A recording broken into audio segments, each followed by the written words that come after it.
Hello, and you're all very welcome along to Series 4, Episode 6 of Champ.ie's Road to Cheltenham Challenge, brought to you in association with Boylesports, Gowran Park Racecourse and Syndicates.Racing. Talking all things Cheltenham, the top performances over the 7 days, and answering your hashtag big questions every Monday. Barry and Ronan will once again go head-to-head by giving one Ante-Post selection each week until the 2024 festival in March.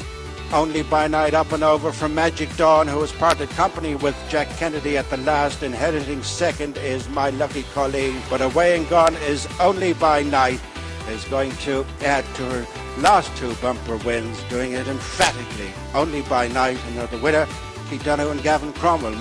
Showing over 44 points profit from 132 point stake since 2020, the Champ.ie Road to Cheltenham Challenge show is this season bidding to secure 4 years of Ante-Post profit in a row. The lads look forward to discussing your Week 6 selections, and don't forget it's important to update your full Ante-Post portfolio in the comments to help us keep track. Give this video a like for more Cheltenham content, and be sure to subscribe to the Champ.ie YouTube channel, Ireland's premier horse racing podcast.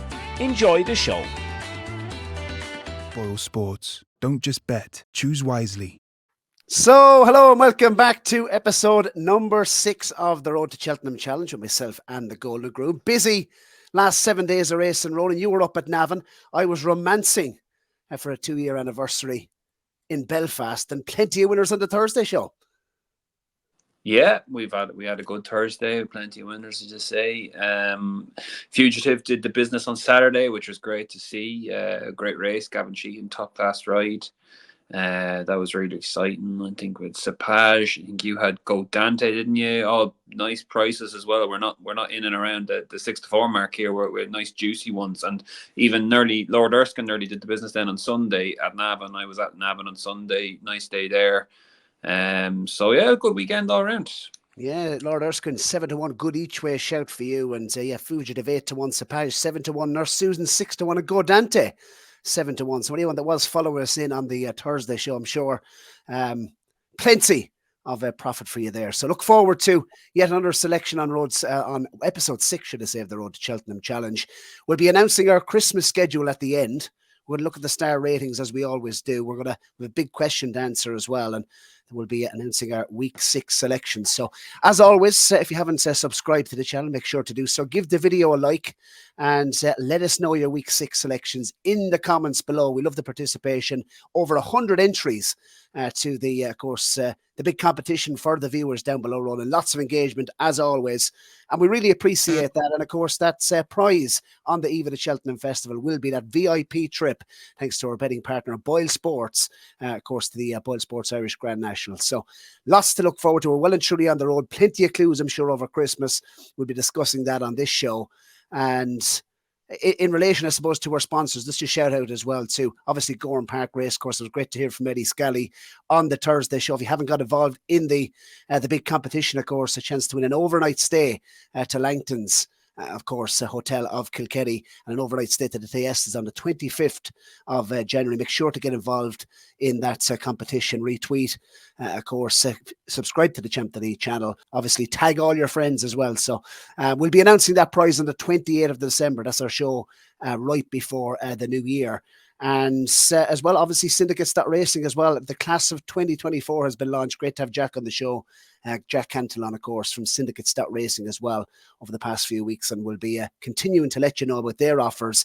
And as always, of course, if you haven't got your Christmas present for your dad, your granddad, indeed your wife, plenty of opportunities to get involved with Syndicates.Racing. €50 off your first share today.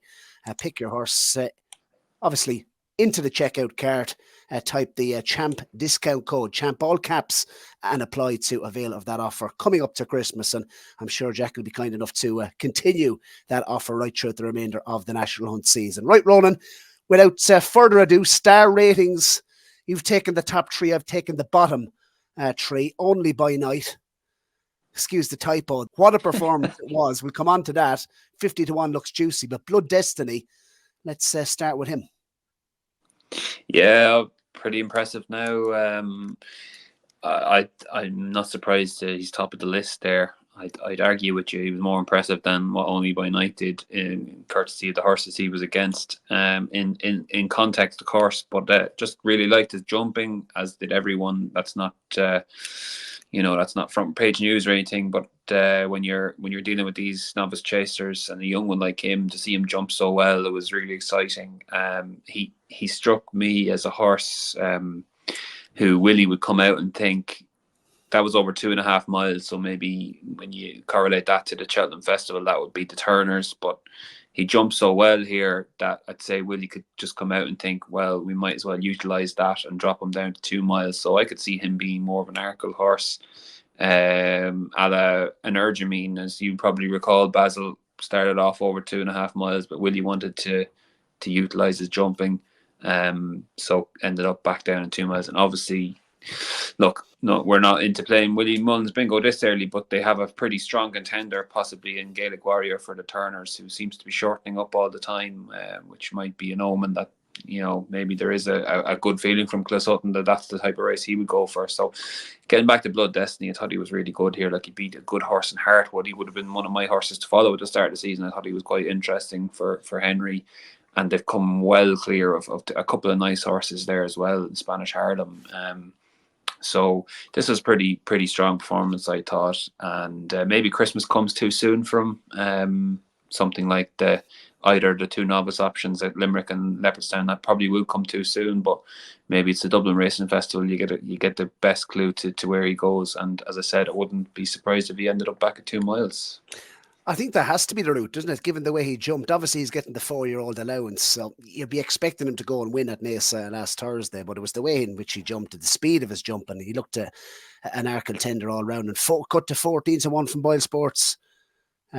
With Boylesports, should I say, for the Arkle novices chase. Energumene certainly did come to mind, Roland, given the fact that he obviously, as you mentioned, you make a good point there. That the allowance is quite significant, isn't it, for a 4-year-old? So maybe they just think if he's riding well, we'll run him at Christmas. Maybe he needs to make hay while the sun shines with that allowance, because obviously that'll be gone by the time Cheltenham comes around. So you could actually see him out at Christmas. And if he was to go, I think Leopardstown would probably be the place for him, wouldn't it? Was it Fakir Dowry ran a big race in the Arkle as a 5-year-old, but didn't actually go and win the race? Obviously, Riviere de Tel was, I think, your selection for the Arkle on this show 2 years ago.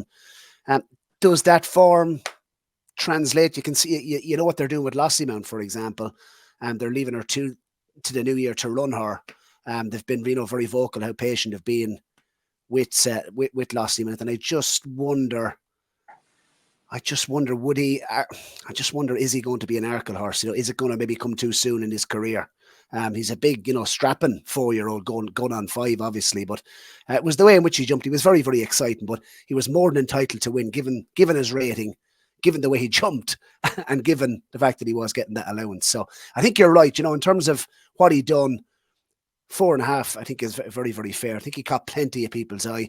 In terms of the novice chasers from Willie Mullins, Embassy Gardens has been cut for the National Hunt Chase off the back of his performance. You weren't so impressed with him? No, not as much. But there's lots to like about him. He jumped well, a little bit to his left, but he got better as the race went on. He stayed on really strongly as well.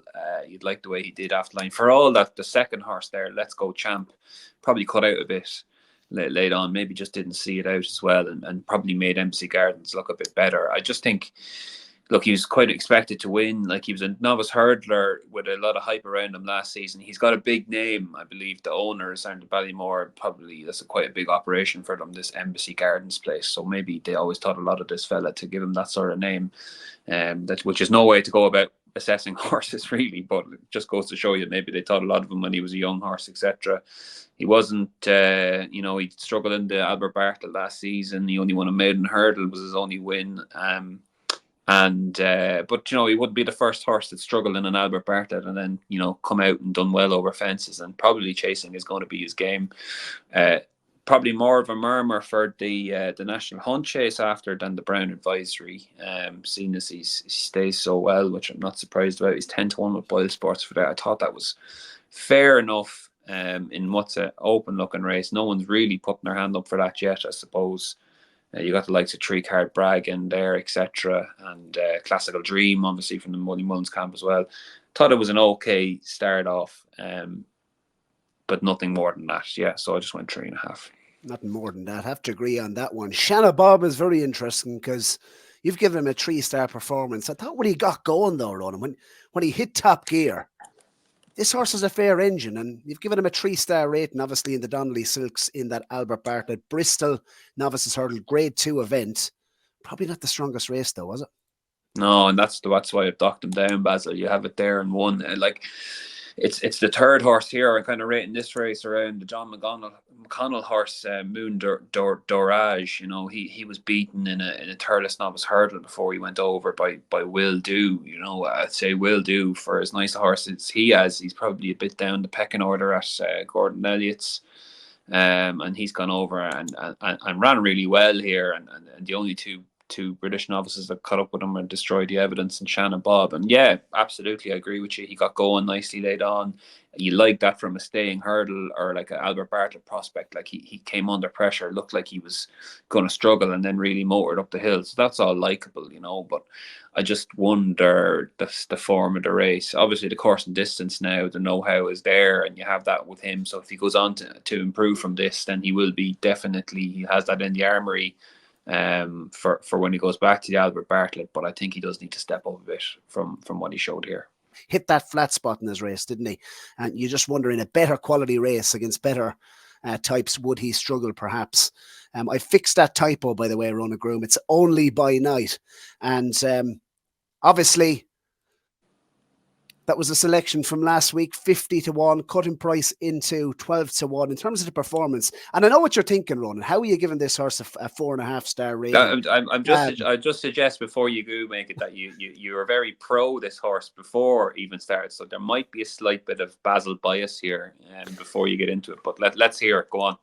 I guess when you compare the two mares, do you know what? We'll start with Dysart Dynamo, or Dysart Enos, should I say, which was the mare for Fergal O'Brien that won at Cheltenham. And I suppose the question to ask, yeah, and I did text you after the race. It was quite taken on the eye, but I suppose the question to ask really is, you know, did she achieve the same or even more than Only by Night did in winning an Irish Maiden Mares Hurdle around Naas? And I'm not so sure. Obviously, she's in against the geldings here. Beat the Bat is, Harry Fry did mention he quite likes the horse on the Thursday show when we interviewed Harry Fry earlier on in the season. But she's more than entitled to beat the Bat, isn't she? By getting £7 in a race like this. Kintail, Soldante. I mean, Soldante was beaten a combined 61 lengths in his last 3 Irish bumpers prior to coming in here. Obviously, he's been well beaten, but he was there in contention turning in. She's done a lot right. She's settled well, in fairness. I just question, once again, the quality of that English novice hurdle form. And I know she's done it nicely. She's quick and nicely. She's come up the hill and she stayed on well. And her ears was pricked as well, in fairness, at the line. But I thought it was a good performance, no more than that. 7-2. If she doesn't take care of the likes of Beat the Bat, Soldante and Kintail, she's no business turning up at the Grade 1 at the festival. She's done what she's had to do. But for me, I thought Only by Night, she was absolutely electric at Naas. So I'm looking forward to how you make the case now for why that form of Only by Night's race is better. I'm not saying the form. I'm not saying the form, but I'm saying, I mean, the way she shaped. First of all, just take the performance itself. I mean, she's gone out there. She sat in third. She's relaxed. She's a listed bumper winner. Obviously from the Navan Racing Festival. I was very keen to see how she got on over hurdles, and she impressed me. I love the way she attacked her hurdles down the back. She warmed to her task as well. Thought her jumping got better as the race went on. She's relaxed, which I was pleased with. And it's her massive big stride. I mean, she nearly jumped to the front 4 out and 3 out, and you had to be taken back. She's hit the front turning for home. And the Elliott mare, I mean, what really impressed me as well is the turn of foot she showed as well on that type of ground coming down to the last. The Elliott mare, interesting. She was running a good race, but she wasn't going to make a race of it. I mean, this is hands and heels to the line. I just thought it was very, very impressive. And if Only by Night was trained by Willie Mullins, genuinely, I don't think you'd still be seeing 12-1. I still think it's a fair price. And I mean, if we weren't on at 50s, I'd be putting her up at 12s this week. So I think she's still a very fair price. I question the form of Dysart Enos. She's done it how she's done it nicely, but a 4-star rate. And I just thought Only by Night was absolutely electric. And I thought it was a very, very good performance. So if you want to come in on the back of that, I don't know whether you agree or disagree. I partially agree with you. I think she everything you said is true. The way she went about her business, like she was very professional. First time out, traveled, jumped nicely. I follow these mares maiden hurdles quite a lot because we do a piece in work to promote them with the ITBA, the Phillies bonus. And some of them are very bad. Could you tell me the trainer of the second horse there? Have you ever heard of him, William McLernan, before? And no disrespect to him, these are all owner breeders who probably breed horses at home. My lucky Colleen was second. And she won first time up at a bumper last year. Her form tailed off. I get what you're saying, but she's come to pick up the pieces. Yeah.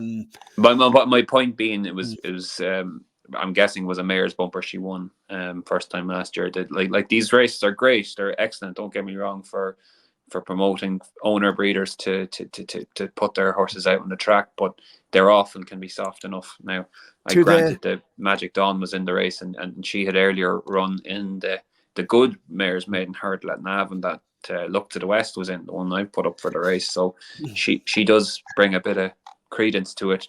Well, I suppose, Ronan, the fact that it was a maiden hurdle first time up, I know that she could have done it any nicer first time up in a mare's maiden hurdle. And I suppose looking at the rating, I mean, what was stopping me from giving her a 5-star rating? Probably the fact that the Elliott mare came down at the last and it is just a maiden by name at least. But look, she'll have to step up again, but it was just to the naked. I thought she'd done absolutely everything right. And I have to say, Ronan, anyone that followed in, and we did get quite a few messages through, people did avail of that 50 to 1. That's a fine price, absolutely fine price. Yeah, we're sitting on a nice one, so fingers crossed. And look, hopefully she rocks. So hopefully she goes and runs well next time. Look, is it the end of the world even if she got beaten in the Sol Arena?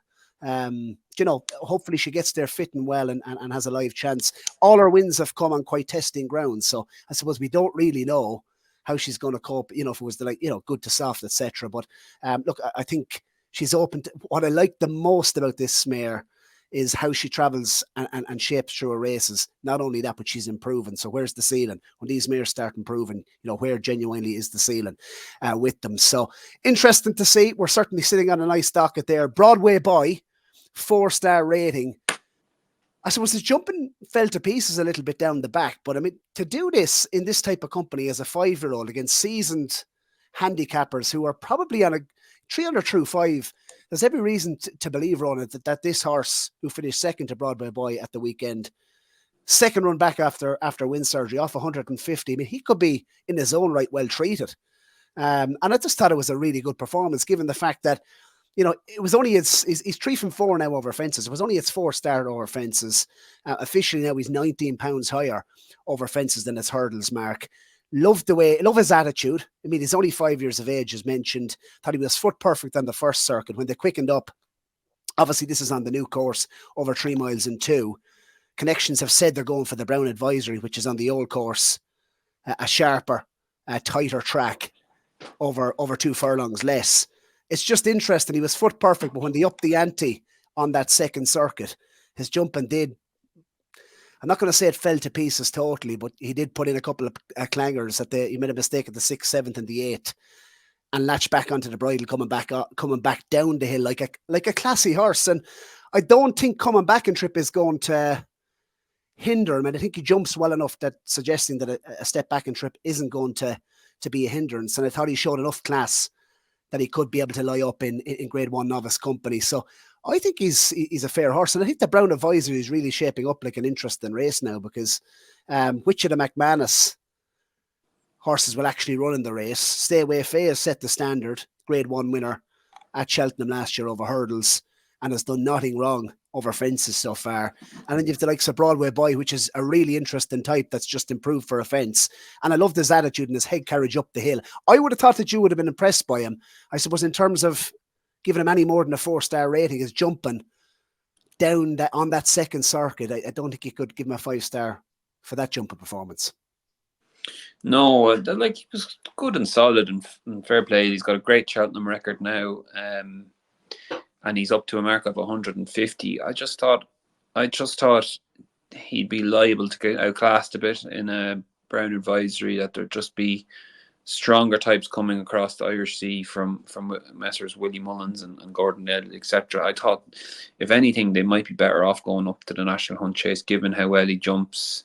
Well, obviously, you say he did make a couple of mistakes there, but he settles well and he travels well, and we know he likes Cheltenham, etc. I thought he might be just better off up at that trip, or even, you know, he might have to run again, or no, he probably will run again between now and Cheltenham, but like, what price would he be for an Ultima off his current mark of 150? Like, he'd definitely be up towards the top of the market there. He'd be a 6 or 7 to 1 chance. Maybe that's a better option. He'd have to carry a big weight for well, he'll be 6-year-old at the turn of the year. But what I liked the most about him was obviously 3 under through 5. Mentioned the first circuit and the second circuit. He's up on his girt the whole way. So I think it was a fine performance considering, and the way he jumped the second last and the last time he low his left as well. So for me, no, I have to say one thing. I don't think he would be out of a Brown advisory. I think it's shaping up to be a very hot race. That, do you know, he's a good advertisement for Flooring Porter, because Flooring Porter beat him quite handsomely earlier on in the season, and I know he's been beaten since Flooring Porter, but like, that was going the wrong way around for him at Punchestown. Like, I think he did remarkably well to even finish where he did at Punchestown, Flooring Porter. So he'd be on my radar now for Christmas, wherever he goes. I think he goes back to Leopardstown, the 3 Mile Grade 1 there. So he'd be interesting as well for the Brown advisory. Like, see, he beat him easily, and obviously we've seen what poor Broadway Boy has done since. But yeah, good solid performance. Can't argue with you, but I just think he might get outclassed in the Brown advisory. Just for the record, he wouldn't be on my list whatsoever, Flooring Porter. You purist Barry Doyle. Right, we're going to come on to Tracker Horse. It was a good. He's talking about advertisement, Ronan, and the Tracker has been well advertised. A section on the show that has delivered 2 winners in the last week, and we'll come on to this week's Tracker Horse after this.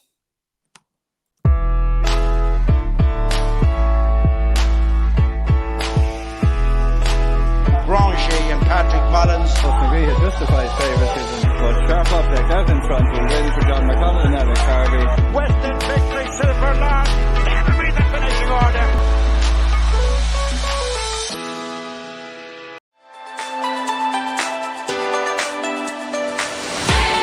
Gowran Park Racecourse, the premier racetrack in the southeast of Ireland, is located on the outskirts of Kilkenny City. Gowran is your #1 choice for corporate days out, stag and hen party events, and an overall great local racing experience. Known as the race that stops the county, the famous Gowran Chase 2024 takes place on Thursday the 25th of January. In the finish of the Gowran invitation only, and Ruby Walsh on the near side for Willie Mullins' 7th win of the race. Invitation only has beaten Alphader's Opus. With packed crowds expected once again this January, you can book your early bird tickets online today. Visit gowranpark.ie online, click the link in the Champ.ie podcast video description, or scan the QR code on screen to purchase right now. Eddie and the team look forward to welcoming you all to Gowran Park Racecourse this winter. Yes, and the countdown is on. If you haven't got your Tayestes tickets, 25% off. That's a Tayestes Day early bird offer, www.gowranpark.ie. Or, of course, you can buy your tickets by scanning the QR code up on screen. If anyone hasn't heard our feature with Eddie Scally, of course, the manager of Gowran Park Racecourse on Thursday's show. Brilliant little feature. Great to have Eddie on. And that competition, of course, get involved over on Twitter, or you can get involved, of course, on Thursday's show, which is enter your 5cast down below in the month of December. And if you want to enter on social media, retweet and like, and obviously subscribe to the Champ.ie YouTube channel. And we mentioned that giveaway, of course, that is the Race and Stay package for 2 to the Tayestes Chase, staying in Langtons. And I'm sure that would be a late Thursday night, so make sure that you're off on the Friday as well. Right, Ronan Groome, Tracker Horse. What have you got for us this week? Yeah, going to Navan to the 2.5 mile handicap hurdle there, won by Harvard Guy. Going for the 3rd horse here, Declan Quealy's mare, Natural Luck. She's really likeable mare. She's really consistent, rarely runs a bad race, and I think she did really well here to get 3rd. She stayed on strongly on the heavy ground. She was backing up off a good win at Galway over fences. Excuse me, coming back over hurdles off a lower mark. She's £7 lower, but she's in really good form now. And if you take into account that run at Galway and this run, she's basically produced a career best performance over hurdles and fences on her last 2 starts, and she's done it against geldings. So I think she'll have loads of opportunities now over Christmas, possibly down in Limerick, where she handles heavy ground well, over fences, over hurdles, and maybe even there's a 2-mile handicap hurdle from Mare's. I think it's 2 miles. I'm nearly sure it's 2 miles on St. Stephen's Day at Limerick.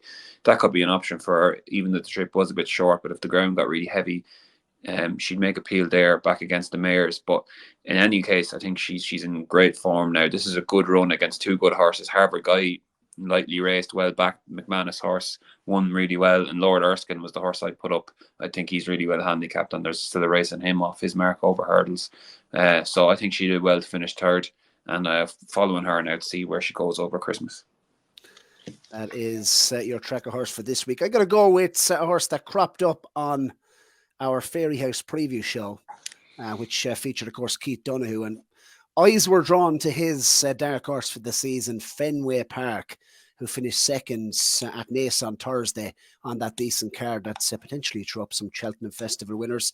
But Quay the Bourbon was the winner of the race, was coming off the back of a layoff. Jumping was quite poor in France, the winner, but certainly straightened out his jumping in the Gigginstown Silks. Went on to beat Fenway Park as the tracker horse, finished second. Was weak in the market right throughout the morning. I think opened up 11-4, drifted out to 6-1. Was settled midfield by Keith Donoghue in the Chris Jones Silks. Jumped this way into contention in this maiden hurdle. Was stepping up and tripped to 2 mile 3 furlong after running a respectable race down in Cork on its first start. So it's only had 2 starts over hurdles, yet to win.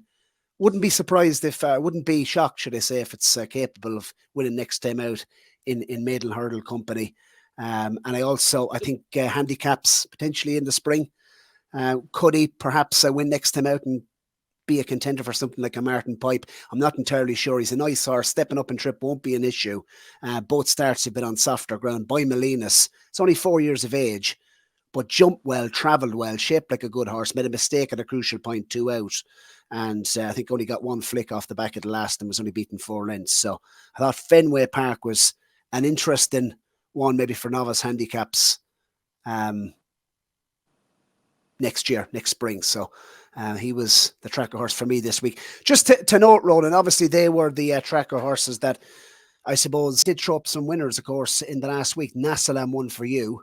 He was your week 1 tracker horse. And week 2 tracker horse for me, Spillans Tower, went in during the week as well. So pays to follow the tracker horse. That's a full list up on screens of what we've kind of come up with to date. So it's been a profitable section of the show once again, Roland, and one that we do enjoy. The big question, we do have one question that I wanted to highlight because it's a really good talking point as well. It comes in from Fintan Finnegan, and he asks, if the festival started tomorrow, this is an exciting question, what would be your banker and your lay, and which horse are we both looking forward to seeing the most over the Christmas period? That's a cracking question. There's kind of 2 questions in one there, but what have you come up with? The lay was quite interesting. I was just going through the markets, and usually you can see a few that you think, oh, that's very short, and maybe there is, and I'm just missing them. But there wasn't anything hugely obvious. Like the short ones, you have to have short, like Constitution Hill. Maybe Gaelic Warrior is a bit short now, and what he's done, he's only run once over fences. There's a slight question about him going left-handed. I guess he's into like 2-1 with a lot of bookmakers now. That could be a bit short, but there wasn't actually anything jumping out off the page. Banker wise, I mean, yeah, I don't know. Banker, I always think you're looking for something pretty rock solid, and with the perils of anti-post punting, there's nothing really seems rock solid other than the hill himself. So I'd be loath to put him up as a banker at this point, to be honest with you, for fear of abuse. So not much there. And over Christmas, Basil, I think I texted you last night. I think people are sleeping on this novice from Gordon Elliott's Caldwell Potter. Hugely looking forward to seeing him. I was hugely taken with him when he won at Nav, and talking to Joey Logan last week, who takes care of all the Caldwell horses. He was pretty impressive as well. He ran 12 seconds faster than Jigaro in the first race at Navan last week. Hugely impressive. He's a full brother to my Potter. He comes from a really good family. Just won impressively over hurdle. Said he was real kind of awkward horse last season, a bit weak. Really come to himself this term. I think he could be a nice horse. He might go for the future champions at Leopardstown on the 27th, and he's like a 20-1 shot for that. So I've backed him, I must confess, and might have a look at him for possibly Supreme or Ballymore as well, even though I already have one on board in the Ballymore and Firefox. But yeah, I think this Caldwell Power, very much looking forward to seeing him over Christmas. Yes, in terms of a banker of the meeting, Ronan Groome has been sitting on fences. So I'm going to say at the moment, a shade of odds on, just short of even money, 10-11, El Fabiolo. For me, there's only two can win the champion chase. And if I'm really honest about it, I think there's only one that can win the champion chase this year, given the fact that Energamin is out. El Fabiolo, I think he's probably the most exciting young horse in training. Tanked through the race down in Cork, won snug, jumping seemed to have improved. And I cannot see how John Bond reverses the form with him. So I think 10-11 in terms of banker material at this point in time, I think he's going to take quite a bit of whacking in that champion chase this year. I think he's an absolute superstar. Jerry Calam 4-1, chronic price for the Gold Cup. And in terms of a late Dice Artinos, she's too short at 7-2. I mean, you've all the Irish mares running for you, and that mare's Novice. For me, she had to have been winning. If she's any business going to the festival, she had to do at least what she done at the weekend, if not more. You're very harsh. No, I'm not. I just think you have all the Irish novice mares running for you in a race that as competitive as the mares novices hurdle. We haven't even seen what Henry the Bromhead has to throw into the mix, really. You like Look to the West yourself. I like Only by Night. I think she's a superstar in waiting. And you have the likes of Brighter Days Ahead, who was good up the north. She's obviously joint favourite. Dice Artinos, 7-2, too short a price. And I think Jerry Calam as well will be found out when we see him again. So that's I suppose, what I have to throw into the mix in terms of bankers and lays at this point in time. I mean, that's if the festival was run tomorrow. Corbett's Cross is a horse I cannot wait to see. And hopefully we see him up at 3 miles in the Neville's Hotel Novice Chase at the Christmas Festival. Factifile is a horse, an interesting one to see for Willie. I give him a second chance. I think he'd be better the next day. And I wouldn't be surprised to see him stay at 2.5 miles, Ronan. A lot of people are calling for him to step up and trip to 3 miles and possibly even the 4 miler. But I thought he was plenty. I thought he was plenty free the last. And if he can relax a little bit, over 2.5 miles, second in the champion bumper, like, don't forget. Willie running that 2.5 mile beginner's chase at Leopardstown. He's a winner, of course, at Leopardstown, and we saw Gentleman's Game, I think, win the race last year. That could be a nice stepping stone for him. I think that race is on the 27th or the 28th. That beginner's chase over 2.5 miles. There too, I can't wait to see in the green and gold. And I can't wait to see a horse in the bumper on Stephen's Day called Cantico. Came with a big reputation from the Slatterys, who were responsible for Faugheen, of course, before he joined Willie Mullins. Horse was, thought he'd done it quite well in this point to point. Was only got up by the skin of his teeth, but was cruising coming to the last, slowed up, was quite green, but showed a great attitude in his point to point to win. 4-year-old son of Diamond Boy, owned by the Turleys. And I'd say he could be quite smart. He runs, I do believe, in the 4-year-old bumper on St. Stephen's Day. So that was the race won by Facile Vega. He could be a lot shorter for the champion bumper, the race that Ronan Groome absolutely hates to talk on the road to Cheltenham Challenge. Right, so we're on to week 6 selections, and we'll be given our latest selections after this.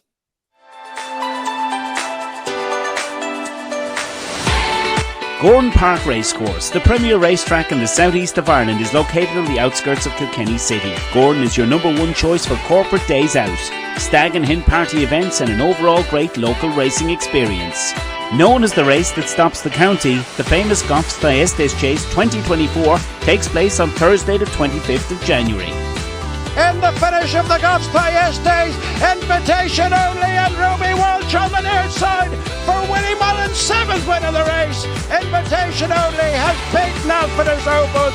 With packed crowds expected once again this January, you can book your early bird tickets online today. Visit GowranPark.ie online, click the link in the Champ.ie podcast video description, or scan the QR code on screen to purchase right now. Eddie and the team look forward to welcoming you all to Gowran Park Racecourse this winter.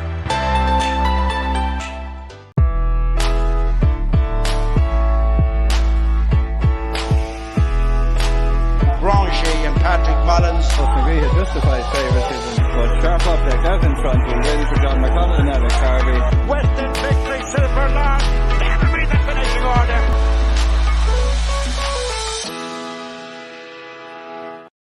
And it is only by night. Over the last in front, got to win emphatically for Kate Donahue, 50-1 into 12s. That was last week's selection. What are we going with this week, Mr. Golden Groom?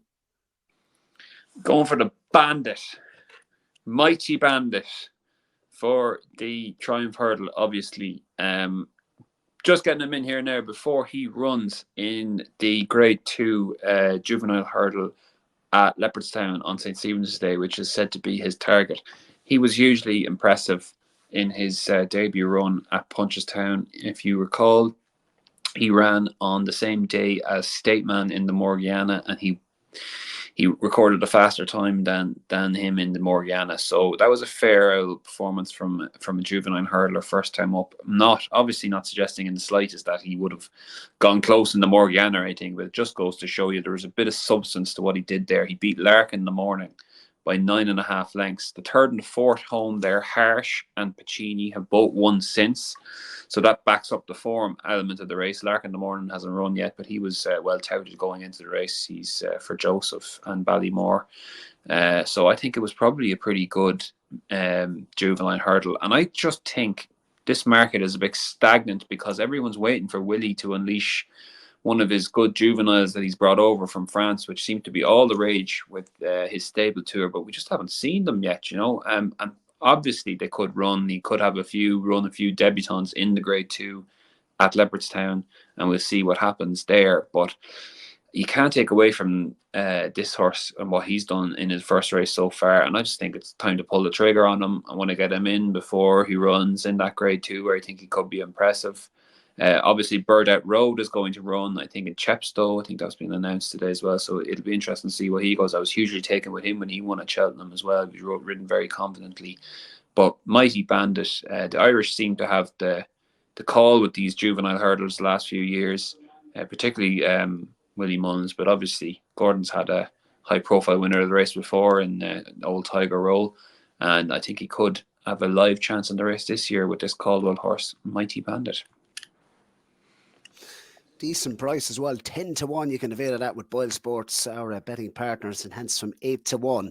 And of course, will be available right up until midnight. So if you want to avail of that, 10-1, nice juicy price, another double figure from the Golden Groom. But on to week 6 selection for myself. Not as generous with the price this week, Ronan Groome. And I wanted to get this one into the team sheet before the Christmas racing. And I think there's really only one race that's going to run in, that's the Gold Cup.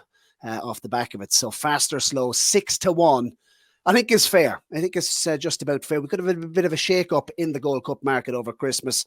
It's enhanced out from 9-2 from Boylesports. Lightly race 7-year-olds. Only had 6 chase starts, and I love the way he's improving. I think I've made that known on the series so far. And given the fact that, look, with the whole Jerry Calam situation, Roland, will he run in the King George? For me, it's probably unlikely. I don't even think that the race would suit Jerry Calam, the track, should I say. And given the fact that there's 17 mil of rain scheduled between now and the Savills Chase, will they just lock horns now at fast or slow? Could there be perhaps a shake-up in that market? I thought 6-1 is fair. I mean, I'd have fast or slow down as the most likely winner of the Savills Chase, no matter who turns up. Galloping the Champ. Would he wait, perhaps, given the fact that he was just so disappointing the last day, really, in the John Durkin race that he won last year?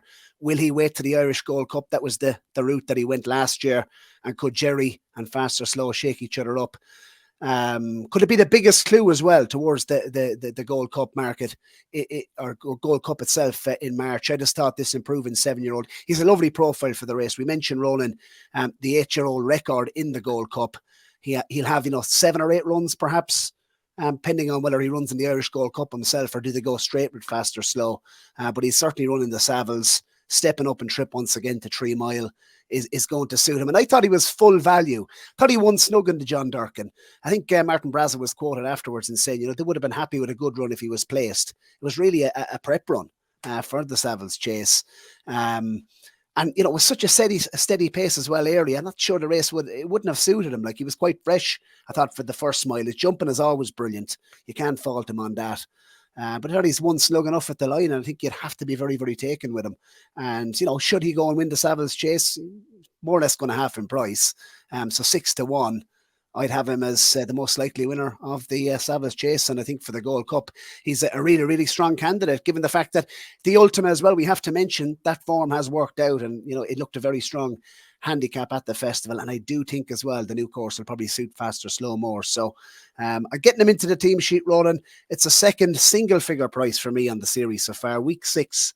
Pick Faster Slow 6-1, and you can avail of that with our betting partners, Boylesports. If you do click on this particular link, we'll flash it up on screens as well, which is just to highlight our price boost there. So it's the Champ.ie section of the National Hunt page. You'll see all the National Hunt markets, Ante-Post markets, and you can see those selections 6-1, 10-1. You can avail of that over on the Boylesports website. That has been episode number 6, Roland. Just to highlight, we will be building up on Thursday. We'll have a video out on Thursday as well. We'll have a Christmas special out as well, and we will have a Christmas bonus episode as well for the Road to Cheltenham Challenge. Maybe getting a selection in as well before St. Stephen's Day as well. And that'll be episode number 7. Won't be quite as long an episode because we'll be covering a lot in terms of the Christmas stuff, building up on our Christmas special. Have the red wine ready, the mince pies, and lots to look forward to as we build up to what's going to be a blockbuster festive period of racing, Ronan. Anything else to mention on this show in relation to the Christmas racing? Any other horses that you want to mention? No, I'm going to get stuck into it now. Looking forward to Leopardstown. Obviously, as you say, that Savills Chase is going to be good. Yeah, I sit down and look at it this week. I like getting stuck in. I often do a Paddy Power Chase Welsh National double. Like trying to roll the dice on that. So I'll be getting stuck into that this week. And it's probably the best part of Christmas, Basil. I'm all for the old family time on Christmas Day, but when it gets to about 6/7 p.m, I'm yearning for the busiest racing day of the year on St. Stephen's Day. So I'm very much looking forward to it. Absolutely, cannot we have we look forward to episode 7 already, and yeah, we will be back with you over the Christmas to discuss all things Road to Cheltenham. Get your selections down below. Make sure to subscribe to the Champ.ie podcast, as it always helps us. And thanks once again to our sponsors, Gowran Park Racecourse, the premier racecourse in the southeast, Boylesports, our betting partner, and Syndicates.Racing.